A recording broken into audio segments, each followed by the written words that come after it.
lelang. 5 triliun untuk Kadin, 3 triliun untuk Kadin tanpa ada lelang. Bagi.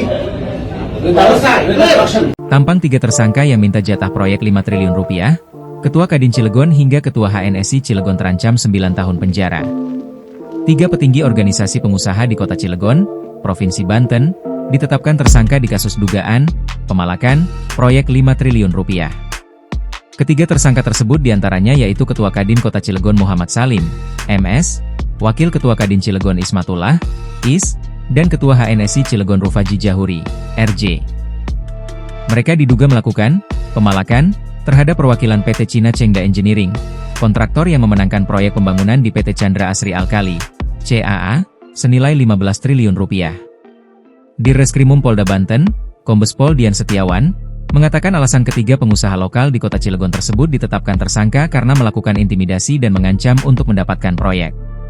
Dia menjelaskan, Ismatullah berperan dalam menggebrak meja dan secara paksa meminta proyek senilai 5 triliun rupiah untuk Kadin tanpa melalui proses lelang ketika digelarnya pertemuan antara para pengusaha di Cilegon dengan PT Cina Chengda Engineering.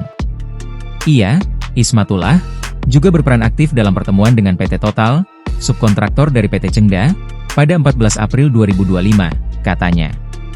Kemudian peran Rufaji Jahuri diduga melakukan pengancaman akan menghentikan proyek PT Chengda jika permintaannya untuk mendapatkan bagian proyek tidak dipenuhi. Sedangkan peran MS, Musalim, memiliki peran mengajak dan menggerakkan massa untuk melakukan aksi di PT Chengda. Selain itu, pada tanggal 14 April 2025, MS bersama dengan ia melakukan pertemuan dengan PT Total, ungkapnya.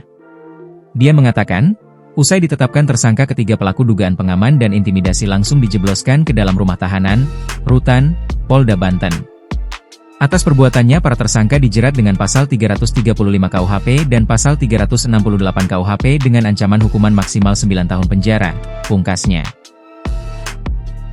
Download Tribun X sekarang, menghadirkan lokal menjadi Indonesia.